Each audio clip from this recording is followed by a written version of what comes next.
Today's session. So the session is being recorded from that perspective.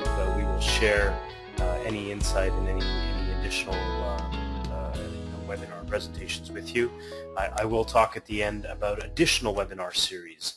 We are attempting to educate enterprise, educate startups and small medium-sized businesses about cloud services, and we will have a series of additional webinars that we will begin sharing with you, and we'll continue making sure that you are aware of those dates and those times as well. So just a quick introduction to BlazeClan. BlazeClan, as you may already know, is an advanced partner of Amazon Web Services. The story behind BlazeClan, we were founded about 3 years ago. Really large customer base that really has a breadth of engineering, IT, healthcare, insurance from a financial services perspective.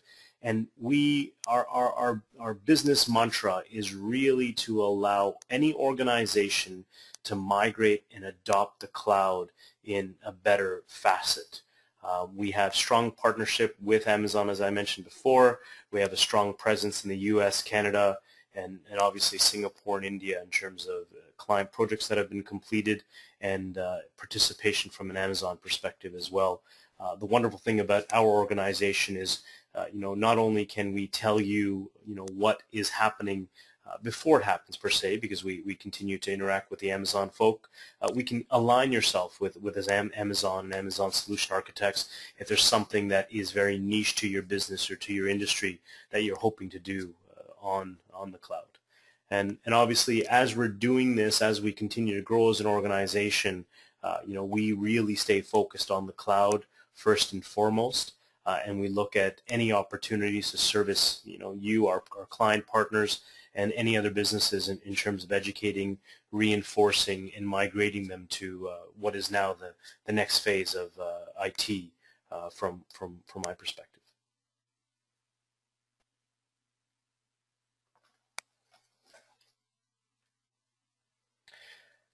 So I'm going to hand it over to Varun, as Varun is going to take you through really, the next steps of Redshift and the capabilities of Redshift, and we'll go from there. So Varun, I'll hand it over to you. Thank you, Anuj, and good morning, everyone. I welcome you to this webinar on Amazon Redshift. So first and foremost, I'll list down the agenda of this webinar today. We'll start with an introduction to Amazon Redshift.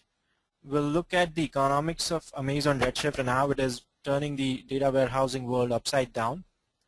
We'll look at a small demo wherein we'll query a few records from a Redshift data warehouse, which we've already created with billions of records. We'll take a look at a case study which we have for cloudlytics.com, which is a software as a service platform which uses Redshift as a data warehouse for storing and doing analytics on top of it. And finally, I'll just talk a little bit about how BlazeClan can help your organization with Redshift requirements. We'll also have a round of Q&A at the end. As Anuj mentioned, you feel free to post your questions on the webinar window that you see on your screen, and we would take the questions one at a time based on the sequence in which we received them. All right, so let's start with an introduction of Amazon Redshift and its capabilities. So Amazon Redshift is a fully managed data warehousing on cloud by Amazon Web Services. It's a petabyte scale data warehouse, and the best part about Amazon Redshift is that you can provision it within minutes. You can actually provision a 1.6 petabyte data warehouse in less than half an hour.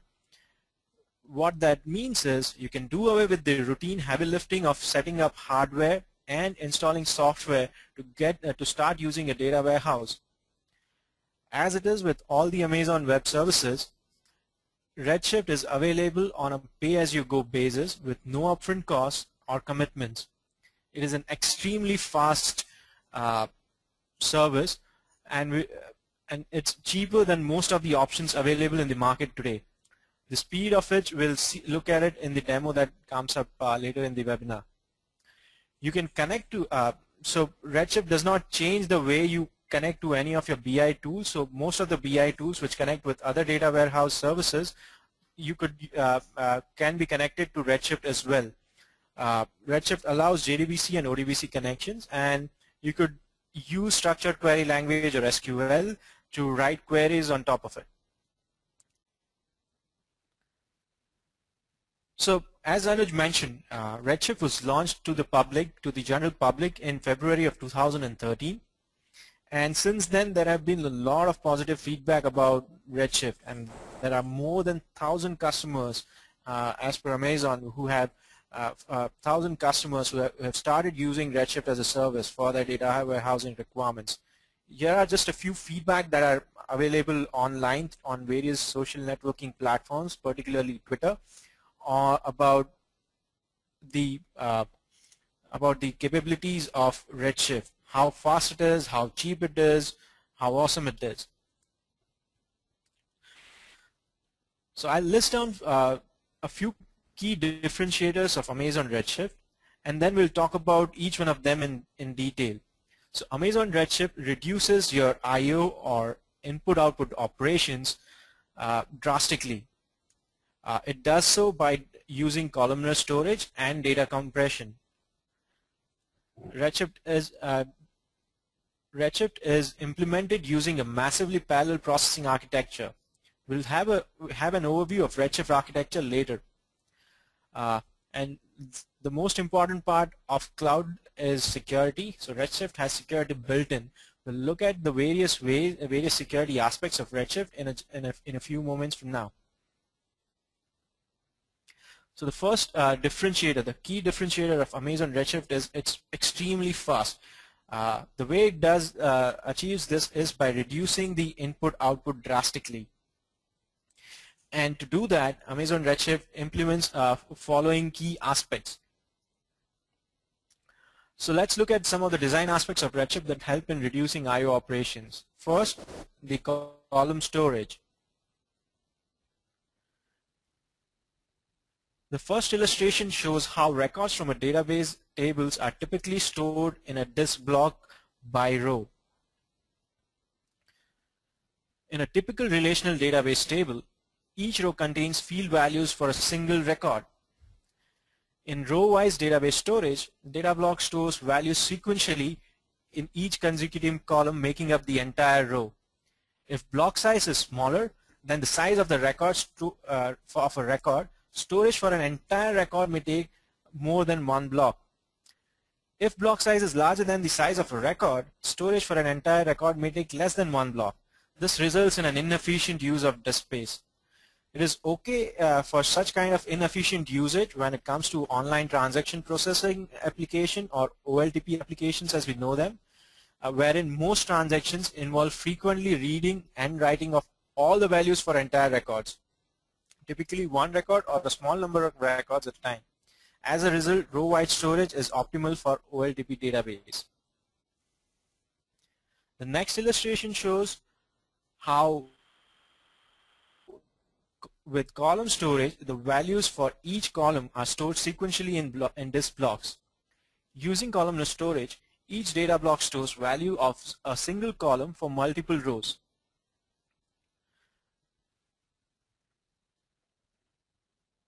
And for a database or a data warehouse or OLAP applications or online analytical processing application, the requirement is not to query all the columns in a row. Typical operations would include querying one or two rows and executing aggregation functions on them. So how does column storage help improve performance of a data warehouse? Let's see. In the simplified example, using columnar storage, each data block holds column field values for as many as 3 times as many records as row-based storage. This means that reading the same number of column field values for the same number of records requires 1/3 of I/O operations compared to row-wise storage. In practice, using tables with large number of columns and very large row counts, storage efficiency is even greater, right? An added advantage is that since each block holds the same type of data, block data can use a compression scheme selected specifically for the column data type, further reducing this disk space and I/O. The savings in space for storing data on disk also carries over retrieving and then storing data in the memory. Since many database operations only need to access or operate on one or small number of columns at a time, you can save memory space by only retrieving the blocks for columns you actually need for a query. Along with data compression, Redshift implements the concept of zone maps. Zone maps, as you might be aware, are conceptually similar to database indexes. Zone maps keep track of minimum and maximum value of each block in the memory. So while scanning the blocks for querying data, Redshift would typically skip the blocks which do not contain the data needed for that query, which again results in reduced I/O. The next most important part of Redshift is that it runs on optimized hardware. The hardware on which a Redshift runs, we call it a cluster or a Redshift cluster, which will have multiple nodes to support the storage and data warehousing requirements. Within each cluster, there are direct attached storage devices which maximize throughput. The large block sizes reduce the I/O by making the most of a single read, which would mean that more data comes into the memory with a single read of a block. Now let's have a look at the Amazon Redshift architecture.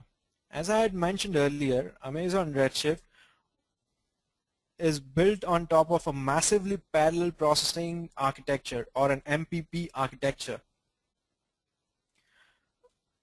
Redshift architecture is typically built of two sets of nodes, the first one being a leader node and the next one being a set of compute nodes.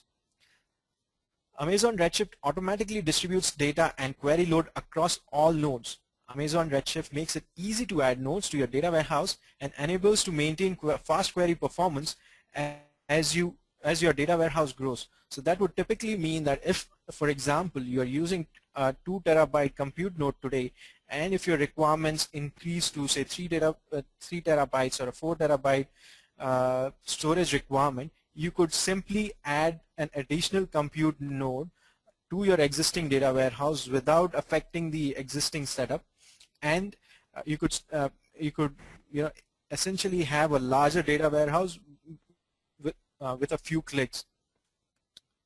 So now let's see how the leader nodes and compute nodes manage themselves. So the leader node communicates with client programs. So any client tools that you add, it could be your ETL process or your SQL clients or your BI tools, they would essentially communicate only with your leader node.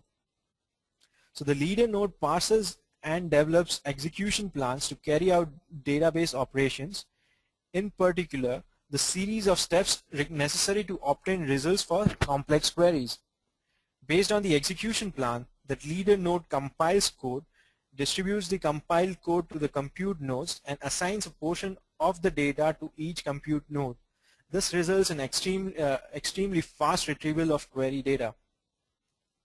So, behind the leader node, there is a group of compute nodes which would get the compiled code from the leader node. The leader node compiles a code for individual elements, and then the compute node executes the compiled code and send intermediate results back to the leader node for final aggregation. Each compute node has its own dedicated CPU, memory, and attached disk storage, which are determined by the node type. We'll talk about the node types. There are two different types of node types, XL and 8XL for Redshift. We'll talk about them in the later slides. As your workload grows, you can increase the compute capacity and storage capacity of a cluster by A, increasing the number of nodes, or B, by upgrading the node type, or C, by doing both of them. So you could increase the number of nodes that you have, and you could also upgrade a node type from an 8XL node to from an XL node to an 8XL node. The next best part about Amazon Redshift is that Amazon Redshift distributes and parallelizes everything. To start with, Redshift, as I mentioned earlier, would distribute your query among the data among multiple compute nodes, and that query is executed simultaneously on different compute nodes. Next, you could Amazon Redshift also loads the data in parallel using from Amazon Simple Storage Service or Amazon S3 and Amazon DynamoDB, which is a NoSQL database service from AWS. So data loaded from S3 is in flat file format always. While loading data, the data automatically gets distributed across multiple nodes, and it is automatically sorted and distributed among the multiple compute nodes that you have created. So you don't have to worry about sharding a database or essentially worrying about how much data I stored on which node and what would be the load that would be passed on to this the compute nodes when an actual query is fired. And you could actually scale the loading of data also scales up linearly with the number of nodes that you add. Amazon Redshift again does backup and restore automatically, and with this backup and restore, they actually the backup and restores are also happening in a parallel manner. So as I mentioned, Amazon Redshift will back up data into Amazon S3. These backups are continuous and incremental, which would help you in reducing the backup cost. So Redshift will take a snapshot out of your clusters and store that snapshot on top into S3. And next time the time comes to take a snapshot, it would just incrementally keep on adding those changed values only. With this, you can reduce a lot of cost. The snapshots that Amazon Redshift would create in S3 could be retained for a specific number of days. So you could have them for a day, a week, a month, a year, or whatever the time frame you want to do it. And you could this process of taking snapshots or backup of Redshift nodes could be automated, or you could even do it at a click of a button on demand. Also, while restoring from a snapshot, you can start querying instantly, which is probably not a very known concept around. So if I am recreating a database from an existing snapshot, and if I fire a query at the very same time, Amazon Redshift would load the data which I queried for first, and then simultaneously in the background would keep on loading the other data. So that allows you to ensure that your querying is not hampered in case any of the nodes goes down, or if there is a downtime with Amazon Redshift. Finally, you can scale up your Redshift cluster without any downtime. So as I mentioned earlier, you could add nodes to your existing Redshift cluster, or you could upgrade the size of your Redshift node, and you could do this without any downtime, without impacting the end user querying. So you can do this by provisioning a new cluster in the background. Once you copy data to the new cluster, you can automatically switch over the SQL endpoints via DNS. This would ensure that you do not have to make any changes to your applications that are accessing Redshift. Next, we'll talk a little bit about security on Amazon Redshift. So by its default inherent nature, Redshift has security built in. Let's look at some of the key security features of Amazon Redshift. Amazon Redshift encrypts and keeps your data secure in transit and at rest using industry standard encryption techniques and industry standard of AES 256. To keep data secure in transit, Redshift supports SSL-enabled connections between your client application and your data warehouse cluster. To keep your data secured when it is resting in Redshift, Redshift would encrypt each block using hardware-accelerated AES 256 as it is written onto disk. So anytime you do a write on your disk, Redshift would automatically encrypt your data. This takes place at a low level in the I/O subsystem, which encrypts everything returned to the disk, including the intermediate query results. The blocks which are backed up are again encrypted, which would mean that data which is stored in the snapshots in Amazon S3 are also encrypted. Amazon Redshift compute nodes are in a private network space and can be only accessed using the cluster's leader node. This provides an additional layer of security for your data because nobody from the outside could access your compute nodes directly, and your data remains safe behind one more additional layer of security, that is the leader node. Again, Redshift can be used as a part of the VPC configuration or the virtual private cloud configuration of Amazon. With Amazon VPC, you can define a virtual network topology that closely resembles a traditional network that you might operate in your own data center. This gives you complete control over who can access your Redshift data warehouse cluster, and you could create subnets out of it, public subnets, private subnets, and restrict your access based on particular IP addresses as well. In addition to this, Redshift will attempt to move your data to a healthy drive and will replace your node if it is unable to do so.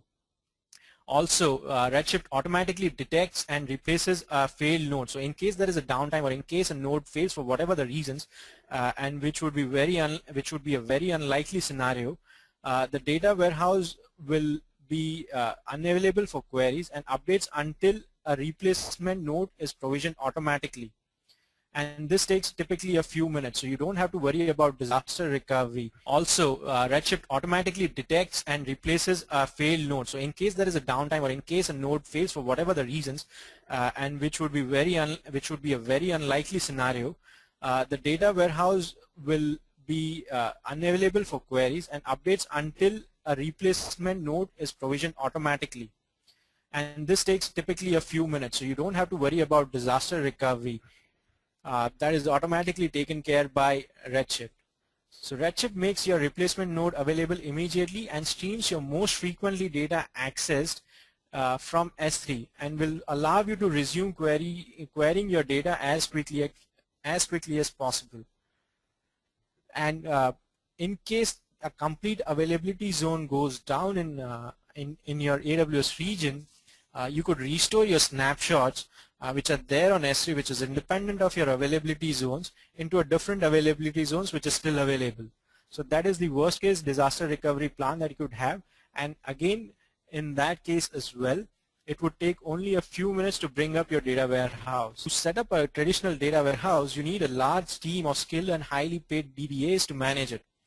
And you need to also have a DBA team or a administration team to ensure that that your data warehouse hardware and software are available continuously.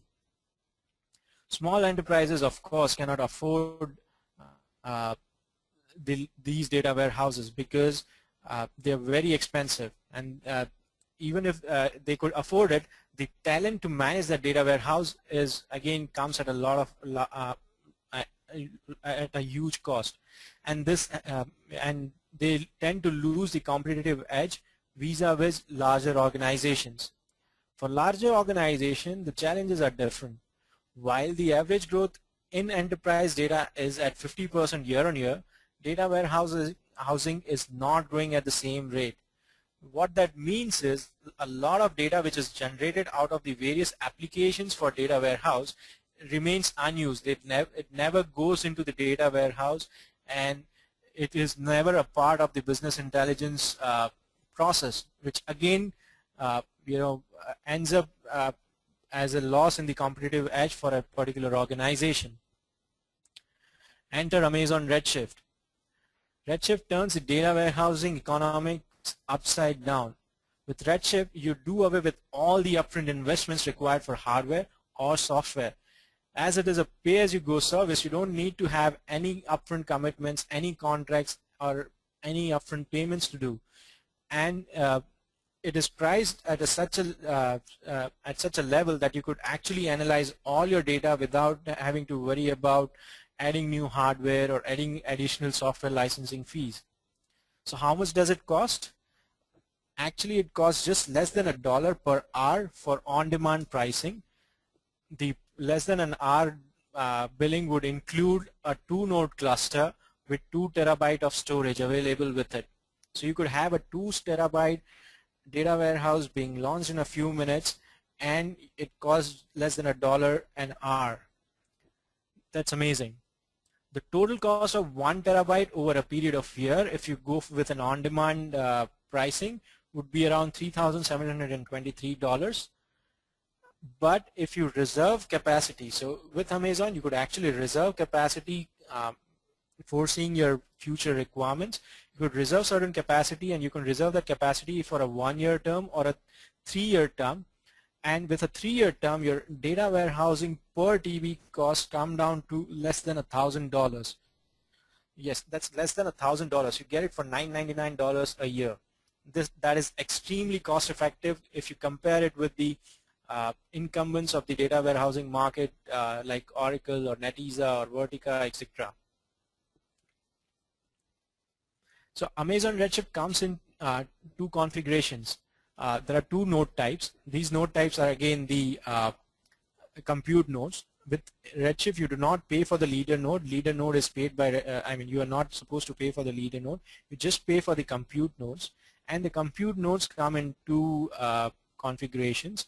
One, an Excel node, which will have 2 cores, 6 GB of memory, 3 disk drives with total of 2 terabytes of local attached storage.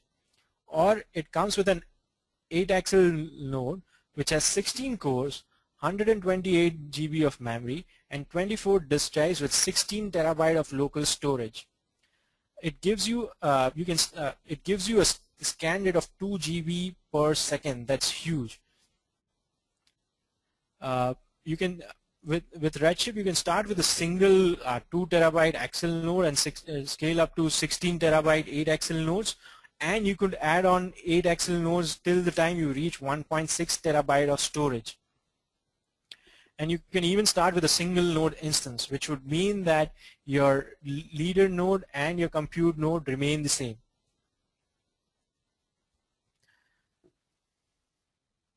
So let's look at how the tools with which Redshift can be integrated easily. So for Redshift, you can connect it to any BI tool or any ETL application which supports JDBC or ODBC connectivity, and which could be connected using drivers from postgresql.org. So leading BI tools like Jaspersoft, Pentaho, MicroStrategy, Tableau, all of them are supported, or all of them support Amazon Redshift. So if you have any of these BI tools, you do not invest in a new BI tool. You could reuse the same with Amazon Redshift. So here is a list of some of the customers which are publicly listed for Amazon Redshift, who use Redshift as one of the as their data warehousing solutions. And AWS claims publicly on their website that there are more than 1,000 customers who are using Redshift for their data warehousing requirements, and this 1,000 numbers is being achieved within a short span of around 8 months since it was publicly available. Now I'd like to show you a small demo of Amazon Redshift. I'll just move away from the presentation and run a few queries on a client that I've already installed. So I'm using SQL Workbench, which is an open source tool using, and I could connect to Amazon Redshift using this tool for using the JDBC connectivity. So there are more than 2 billion records within the table that I am about to query. The table is called TBLCF data, and it is a table from one of our existing applications for Amazon Redshift. So now let's try and look how much time does it take for AWS Redshift to query the 2 billion number of records. So as you could see, a count aggregation on the table which has more than 2 billion records. You can count the numbers here, see the numbers here. So it actually queried all of these records in less than 2 seconds. Can you imagine any data warehouse querying such a huge amount of records in less than 2 seconds? Next, I'll run a aggregation query, which would again do an aggregation on the same set of data and show you the results. And let's see how much time does it take now.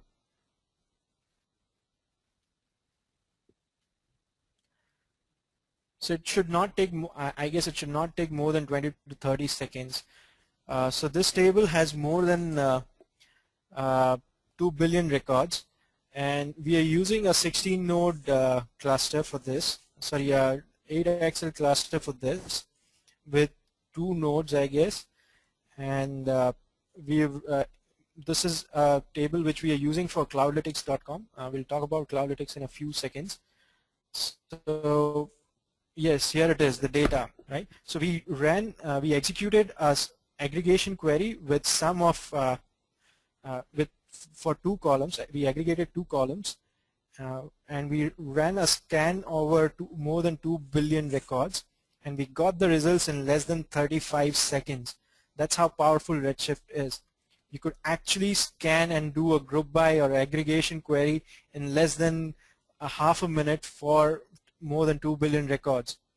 If you do this same exercise with any other data warehouse, I bet it would take you a few minutes to a few hours in case of a typical relational database management system. But with Redshift, we could achieve the same results very quickly. So this is something I wanted to show, that so that you could actually have a real-time view of how powerful Amazon Redshift is. Now let's get back to the presentation.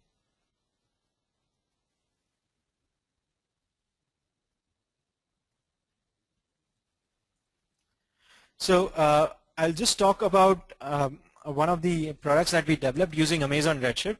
It is called Cloudlytics.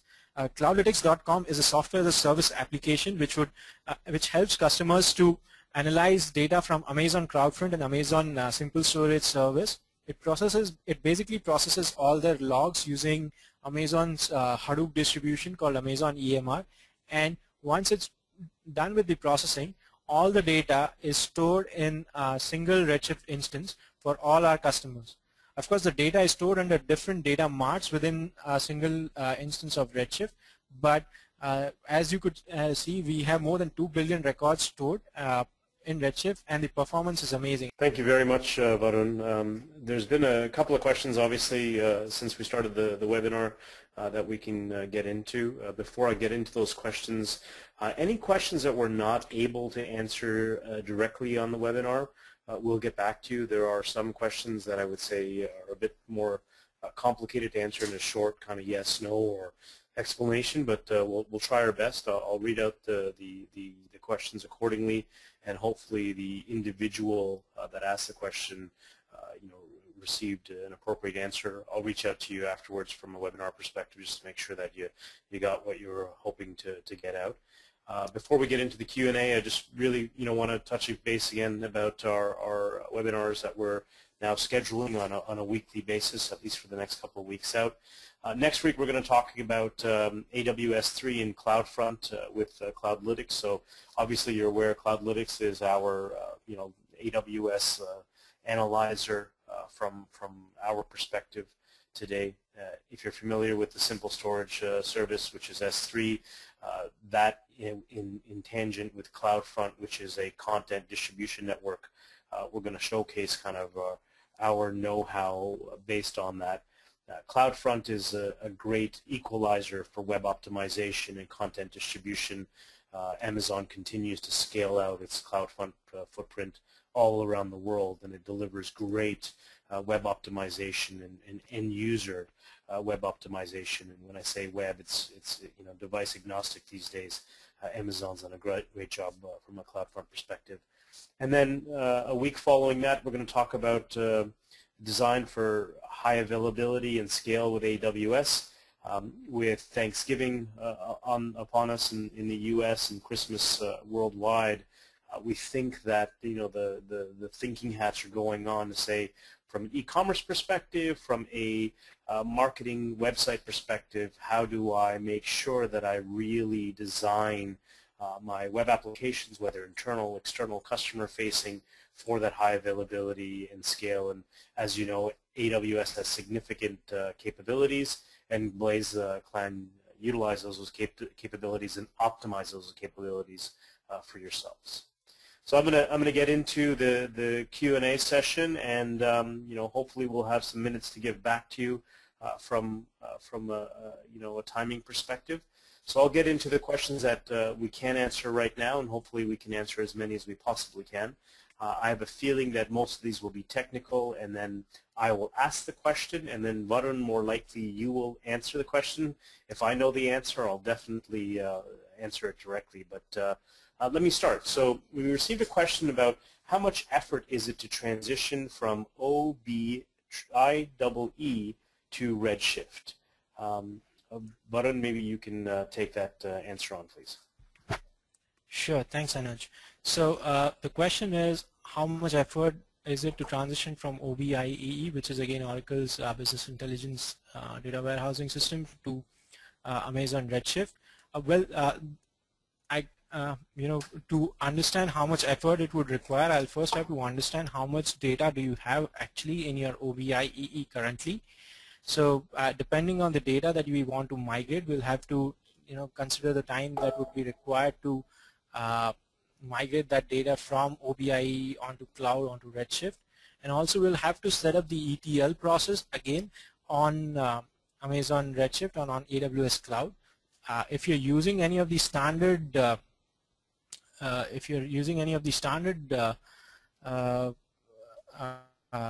ETL tools like Informatica, it could be done.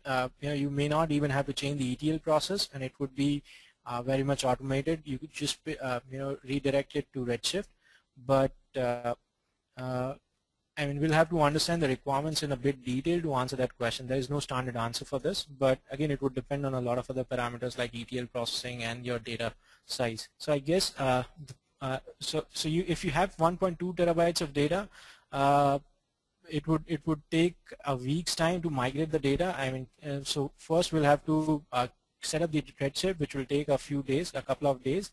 Once we have done the setup, it will take around a week's time to upload the data onto AWS Redshift. And once we have the data, we do the Informatica connectivity, and boom, you probably would be live with the transition in less than a month's time. I hope I was able to answer your question. Anuj, we can take up the next question. So let me move on to the next question, and what we could probably do is reach out to the askers directly and provide the answers accordingly. So for any of those that have asked questions, it looks like the last user was satisfied with your answer, Varun. So I appreciate that. The next question is about multi-region availability. What happens if the eastern region goes down again and we have our Redshift data there? So Varun, maybe you can speak to kind of high availability from a Redshift perspective and how that works with AWS. Right. So I think there were more than a couple of questions from the same attendee. So the first question is about the multi-region availability. Currently,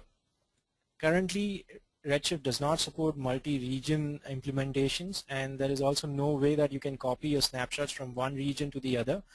What it actually does is that it does support multi-availability zone support. So in case, chances of a complete region going down are very less. But yes, there could be downtimes, and there have been few quite notable downtimes in the past, wherein a particular availability zone has gone down because of which services have been hampered. In that scenario, you could take a snapshot. You could create a new cluster in less than a few minutes from the snapshots which are automatically taken up by Redshift and which are available in S3. So these snapshots could be restored into a new availability zone themselves. But as of now, there is no multi-region availability support for Redshift. The next question from the same user is again related to, does Redshift support creating cubes? If not, does it support pre-computed fields with incremental updates, something like a rolling average? So there are no standard there's no standard way of creating cubes in Redshift, but of course you could it does support certain pre-computed fields which could have incremental updates, and you could have your averages and aggregations done on top of it. And I think that's it. Right. I think, Varun, you may have answered this question already, but I'll just repeat it just based on the question. Can you scale down without downtime? Scaling down without downtime is possible. So the way it could be done is that you create a parallel cluster from the snapshots that you have, and you bring up that cluster and you switch over the DNS from the larger cluster to a smaller one, and you can then decommission the existing cluster, which will help you in switching over without any downtime. Hardly a few seconds. I think those are all the questions. I think just before we close off, as always, if there's anything that you need, you can reach out to us kind of in a broadcast fashion at info@blazeclan.com. Otherwise, we'll prepare the webinar and we'll share it accordingly as well. We'll reach out to you via email.